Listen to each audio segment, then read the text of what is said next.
Hello students, welcome back physics classes. पिछले video में हम लोग इलेक्ट्रिक पोटेंशियल, कैपेसिटर और कैपेसिटेंस देखे थे। अब नया चैप्टर 3 है करंट इलेक्ट्रिसिटी, विद्युत धारा। ठीक है, तो सबसे पहले हम ये समझे कि विद्युत धारा है क्या, करंट है क्या चीज, व्हाट इज करंट। तो करंट हमने आपको पहले बताया था कि आवेश, कोई भी चार्ज, ये चार्ज है, चार्ज अभी तक हम लोग देखे कि यह स्थिर अवस्था में, स्टैटिक पोजीशन में था, स्थिर अवस्था में। लेकिन जब यही चार्ज किसी कंडक्टर के थ्रू फ्लो करता है, चलता है, मूव करता है, तो वह क्या कहलाता है, करंट कहलाता है। तो बच्चों, जैसे माना कि ये कोई कंडक्टर है, कंडक्टर भैया बस वाला कंडक्टर नहीं है, कंडक्टर चालक है। ठीक है, ये कोई क्रॉस सेक्शनल एरिया है, ये क्रॉस सेक्शनल एरिया है। ठीक है, कंडक्टर का ये कंडक्टर, ये क्रॉस सेक्शनल एरिया, ये समय लगता है टी समय में, ये क्रॉस करता है चार्ज Q। ठीक है, तो इसको rate of flow of charge, rate of flow of charge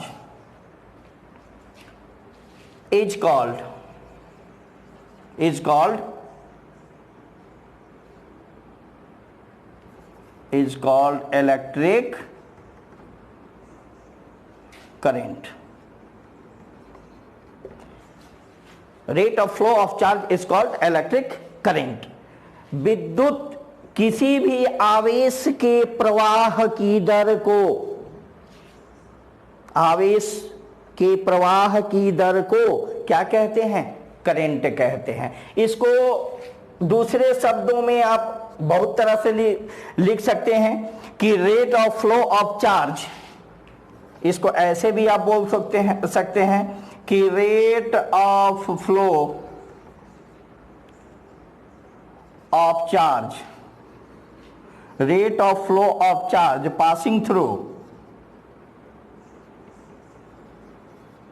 passing through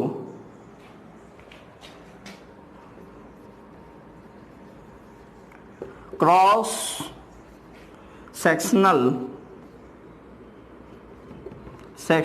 area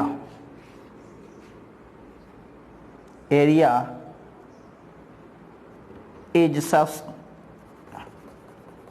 in substance या इन conductor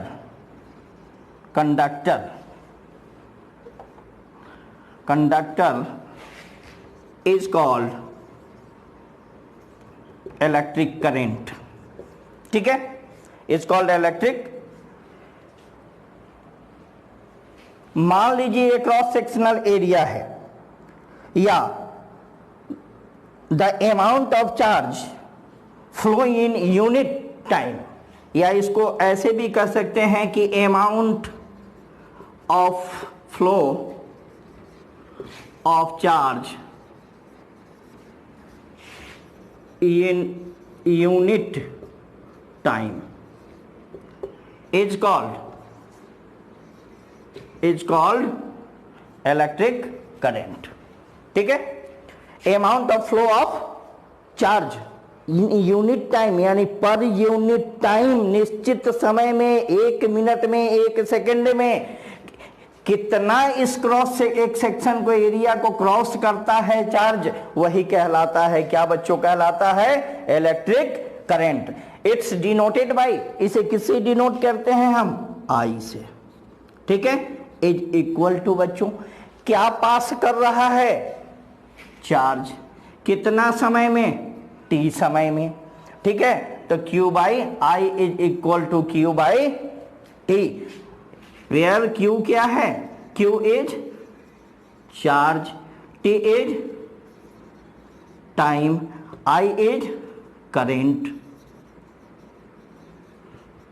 current, I is equal to Q by T. Any problem? अब थोड़ा सा एक चीज और देख लें आप, if T, what is T? Per unit time, 1 unit time किसको कहते हैं? 1 को। तो I is equal to Q upon T की जगह क्या होगा? 1, और I इज इक्वल टू क्या? Q लिख सकते हैं। Any problem? Any problem? Right now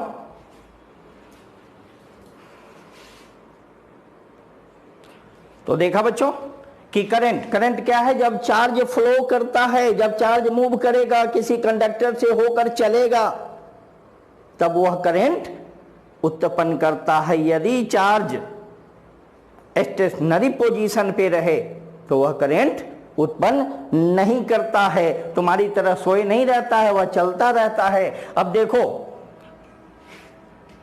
direction of electric current, direction of electric current, electric current का डायरेक्शन कैसा होता है बच्चों? यदि किसी कंडक्टर के अंदर, है ना, यदि मूविंग पॉजिटिव चार्ज, यदि मूविंग पॉजिटिव चार्ज है, पॉजिटिव चार्ज है, ठीक है, किसी कंडक्टर के अंदर पॉजिटिव चार्ज ऐसे है, करंट कैसे होगा? ऐसे, यानी, और ये निगेटिव है, ये पॉजिटिव है, और इधर moving negative charge, negative charge. अगर निगेटिव चार्ज ऐसे है, करंट ऐसे, अगर निगेटिव चार्ज इधर है तो करंट किधर होगा? इधर होगा। यानी कहने का मतलब इस कंडक्टर से, ये कंडक्टर है, अगर निगेटिव चार्ज ऐसे मूव कर रहा हो माइनस क्यू, तो करंट किधर सप्लाई होगा? इधर। माइनस क्यू इधर, करंट इधर, यानी कि opposite direction of negative charge. Current किधर मूव करता है बच्चों? करंट का डायरेक्शन क्या होता है? Opposite direction, opposite direction, direction of negative charge. Negative charge के अपोजिट डायरेक्शन में करंट का फ्लो होता है। Any problem? अब बच्चों मैंने बोला कि ये पॉजिटिव चार्ज किसी कंडक्टर के अंदर फ्लो कर रहा है, पॉजिटिव क्यू है, करंट किधर होगा? इधर होगा।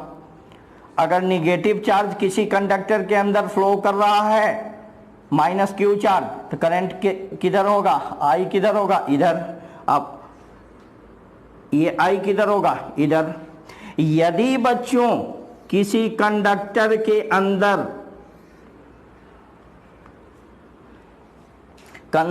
ये चार्ज जो क्यू है, ये कैसा चार्ज है? एसटीडी, स्थिर। कैसा है?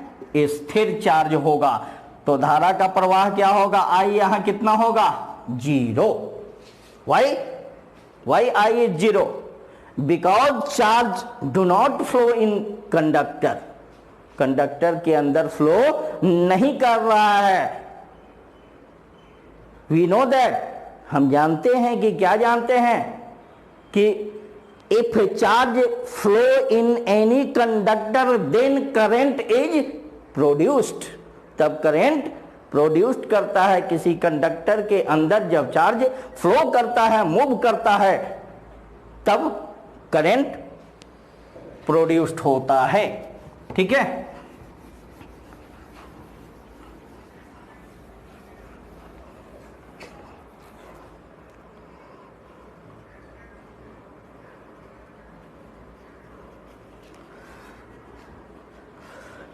मान लीजिए देते हैं कि if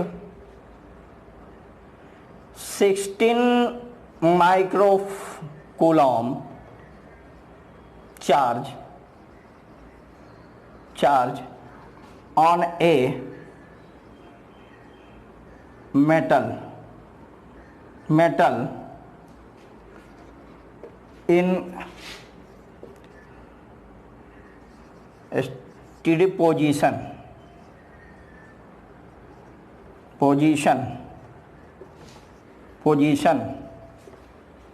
at 4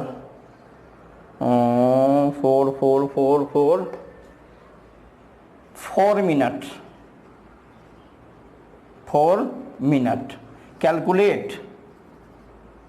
calculate I current को निकालें यदि 16 माइक्रोकूलम का कोई चार्ज आवेश किसी चालक में स्थिर पोजीशन में है तो इसमें करंट कितना होगा बच्चों? सीधे मैंने तो बताया था आपको current I is equal to क्या होता है, Q अपॉन T। ये कितना है माइक्रोकूलम? तो 16 इंटू 10 टू द पावर -6 हो जाएगा। क्योंकि माइक्रोकूलम है तो इसको कूलम में बदलेंगे, और ये मिनट है तो सेकंड में बदलेंगे। तो 4 इंटू 60 सेकंड बाई 60 सेकंड में कितना होता है? 1 मिनट। कर दिए। अब इसको आप कर देंगे गुना भाग, आंसर निकल जाएगा। ओके, समझ गए? बिल्कुल ही नहीं समझे, ये बिल्कुल सवाल आपका गलत। क्यों गलत?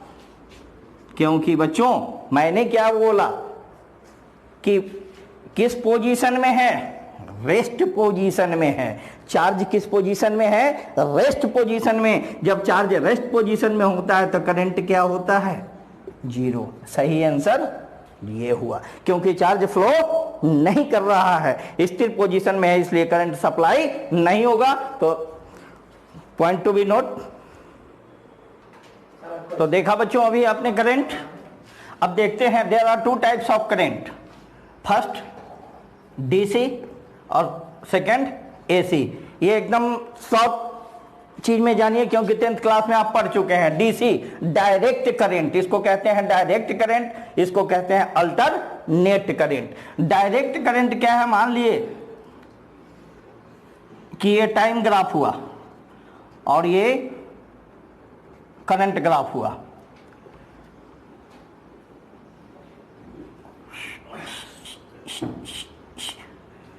समय के साथ जैसे जैसे समय बढ़ता है वैसे वैसे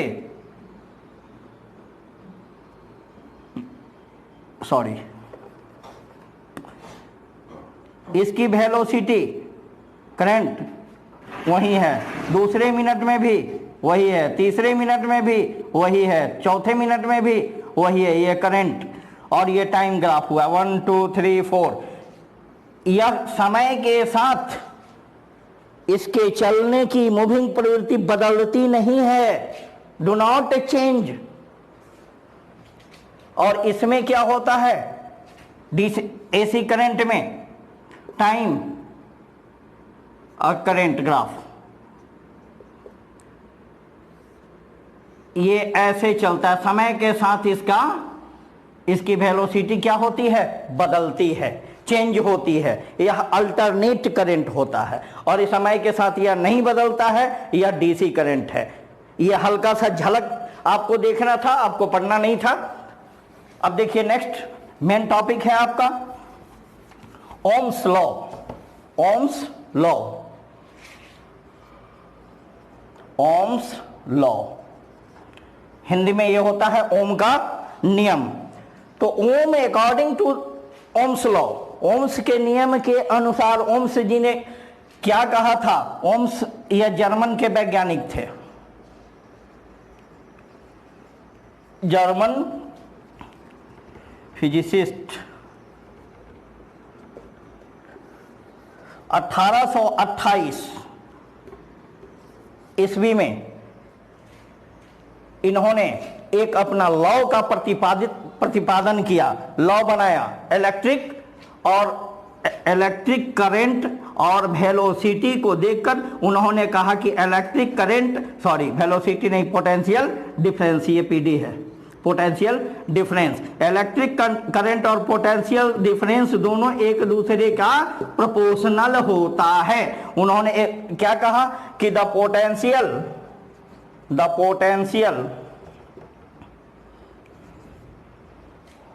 potential difference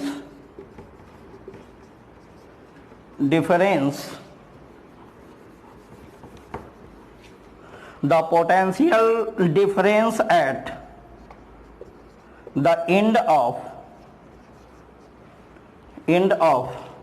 the conductor, the potential difference at the end of conductor, ये एक कंडक्टर है, दोनों कंडक्टर के एंड पर इधर और इधर, कंडक्टर के एंड पर क्या होता है, proportional to the current in it. The potential difference at the end of conductor proportional to the current in it. किसी कंडक्टर में जो करंट है, किसी कंडक्टर में, ये अभी हमने आपको बताया था कि करंट क्या है, जब चार्ज, कोई भी चार्ज निगेटिव हो पॉजिटिव हो, जब फ्लो करता है, इसमें मूव करता है, मूविंग चार्ज, हमेशा याद रखिएगा कि current produced always moving charge due to moving charge. Current हमेशा मूविंग चार्ज के द्वारा ही, उसके कारण ही जब चार्ज मूव करता है तब ही करंट उत्पन्न होता है। तो यहाँ पर A है और यहाँ पे B है, ये दोनों के बीच पोटेंशियल डिफरेंस तो होगा। आपने पोटेंशियल डिफरेंस बैक पिछले वीडियो में आपने देखा था, पिछले चैप्टर में पढ़ा था। यदि आप नहीं पढ़े हैं पोटेंशियल डिफरेंस तो वीडियो में लिंक डाला गया है और इस वीडियो में भी लिंक डाल दिया जाएगा, पिछले वीडियो को जाकर देखें तब समझ में आएगा। पोटेंशियल डिफरेंस जो होता है क्या होता है, प्रोपोर्शनल होता है, उसमें भी एक लिमिटेशन है, बाउंड है। कब,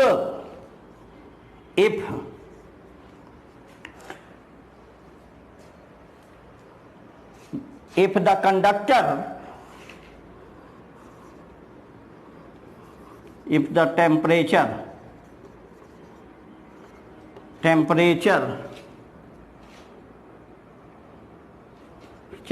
डायरेक्ट मत लिखो बच्चों, if the physical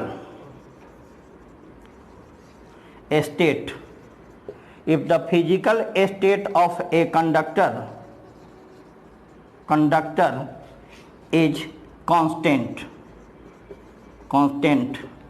स्थिर हो, जैसे एग्जाम्पल में टेम्परेचर,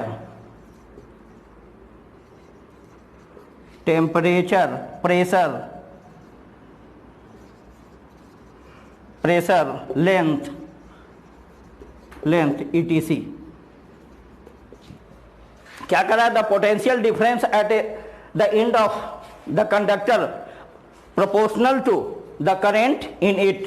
किसी भी कंडक्टर में जो करंट है वह उसके पोटेंशियल डिफरेंस के समानुपाती होता है। भैया हिंदी वाले आपके लिए स्पेशल है, नोट कर लो, नहीं तो सोए रह जाओगे, पराठा खाते रह जाओगे। चलो इधर देखो, इधर पोटेंशियल डिफरेंस किसी भी चालक में प्रवाहित धारा के समानुपाती होती है। कब, जब उसका फिजिकल स्टेट जैसे टेम्परेचर, प्रेशर, लेंथ कांस्टेंट हो, वह बढ़ता घटता नहीं रहे।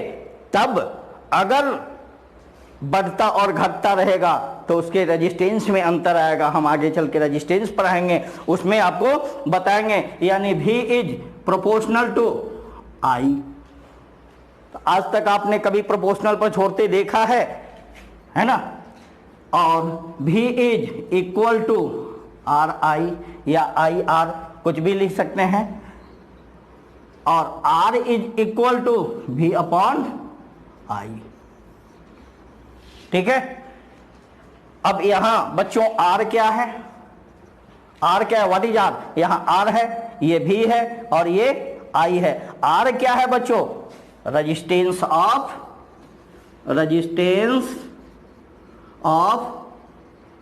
कंडक्टर, ठीक है। रेजिस्टेंस ऑफ कंडक्टर ऊपर मिटा दे, आपने नोट कर लिया, नोट कर लो। चलो ऊपर मिटाते हैं।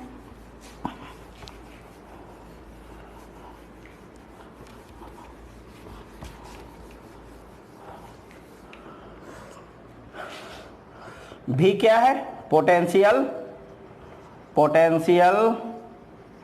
Difference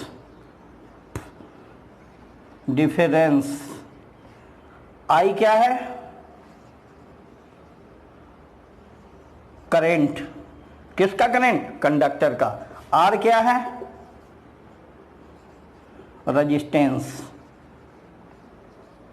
resistance of conductor. अब मान लो ये ग्राफ, अगर आपसे कोई कहे कि इसका ग्राफ कैसे होगा, ये देखो, ये भी पोटेंशियल का ग्राफ हुआ, ये आई करंट का ग्राफ हुआ, ये प्रोपोर्शनल का मतलब क्या होता है? जैसे जैसे आई बढ़ेगा वैसे वैसे पोटेंशियल डिफरेंस बढ़ेगा, जैसे जैसे आई घटेगा वैसे वैसे पोटेंशियल डिफरेंस घटेगा, या पोटेंशियल घटेगा तो आई भी, करंट भी घटेगा, पोटेंशियल बढ़ेगा तो करंट भी बढ़ेगा। अब देखिए, करंट यहां, पोटेंशियल यहां, करंट यहां, पोटेंशियल यहां, करंट यहां, पोटेंशियल यहां, करंट यहां, पोटेंशियल यहां। मैंने यानी जैसे जैसे करंट बढ़ रहा है वैसे वैसे पोटेंशियल भी is proportional to I. Any problem? अब बात उठती है बच्चों, एक और चीज देख लें इसमें।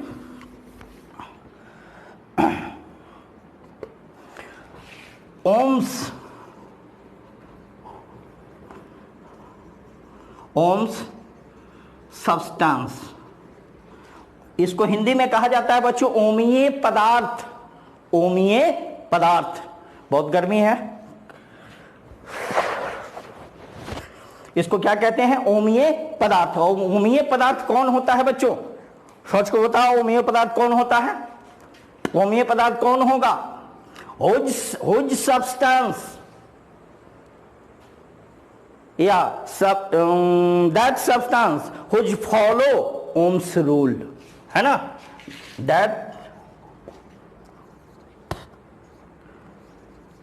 substance whose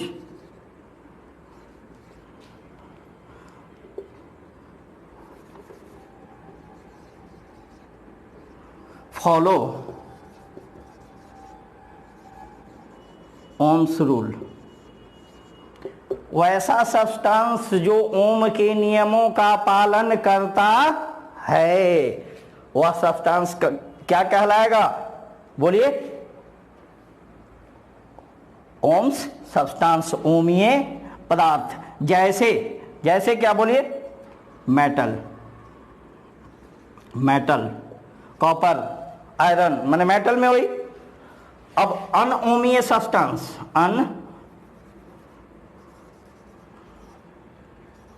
ओम्स सब्सटेंस, अनओमीय पदार्थ जो ओम के नियमों का पालन नहीं करता, do not follow Ohm's law, वैसा कौन होगा? बोलिए बच्चों। इंसुलेटर, जितने भी इंसुलेटर हैं जिससे इलेक्ट्रिक करंट सप्लाई नहीं हो सकता, फ्लो नहीं हो सकता, वह क्या कहलाता है? अनओमीय सब्सटेंस कहलाता है। Point to be noted. चलिए बच्चों, अब देखते हैं नेक्स्ट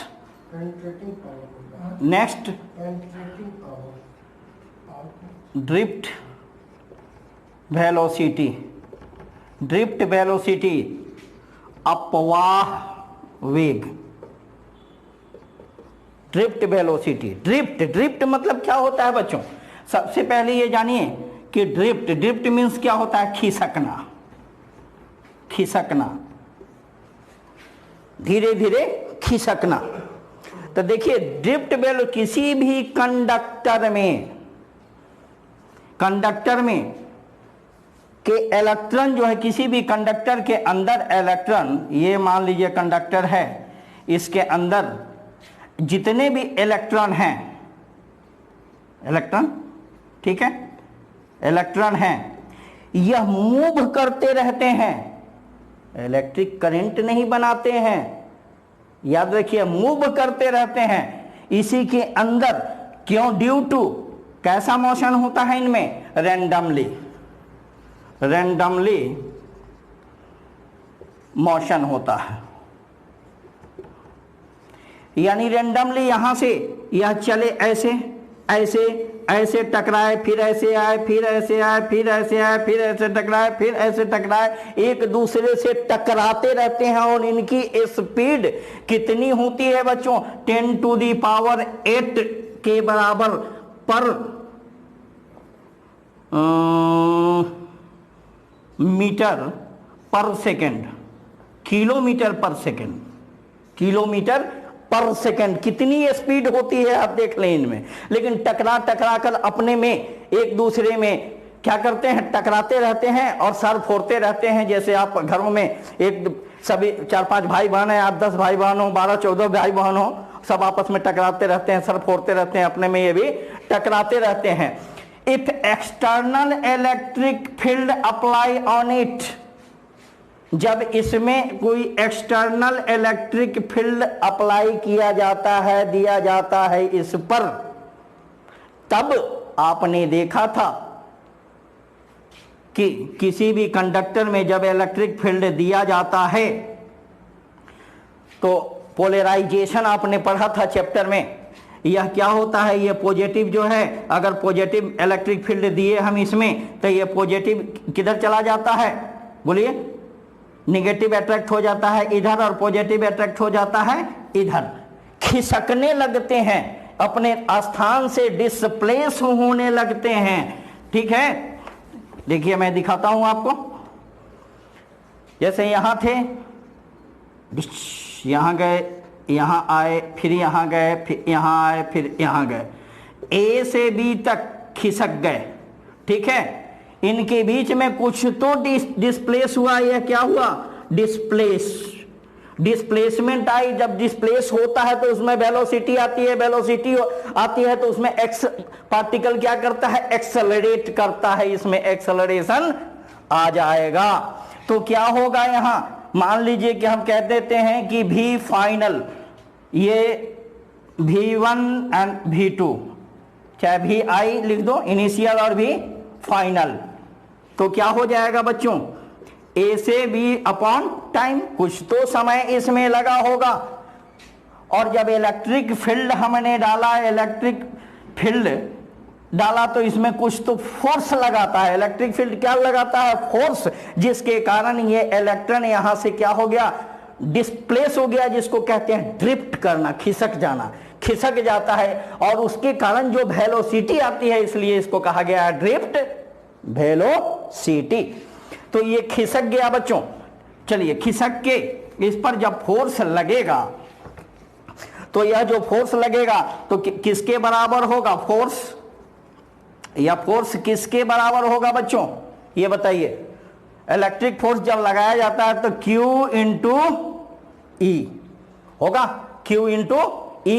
या यहां तो चार्ज है नहीं, यहां तो इलेक्ट्रॉन है, तो इसको हम लिख सकते हैं कि F बराबर ई। यह ई क्या है बच्चों? ई इलेक्ट्रॉन, इलेक्ट्रॉन, और ये क्या है? Electric field.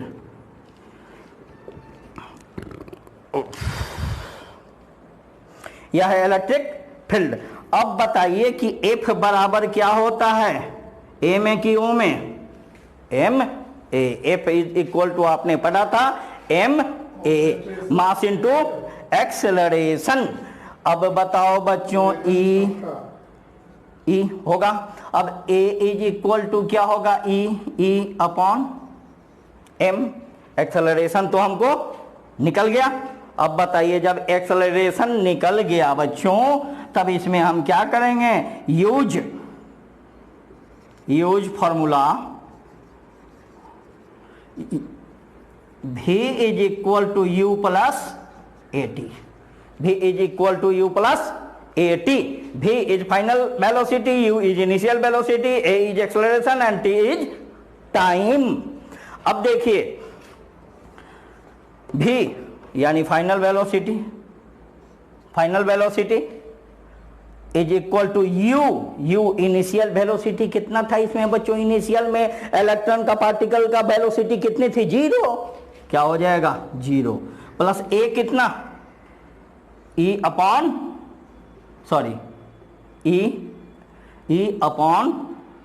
एम, और ये क्या हो जाएगा टाइम,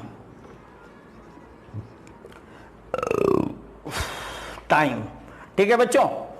अब देखिए यहां जो टाइम है, टाइम इसको हम क्या कहते हैं, टाइम कांस्टेंट है, इसलिए इसको हम क्या कहते हैं, टॉर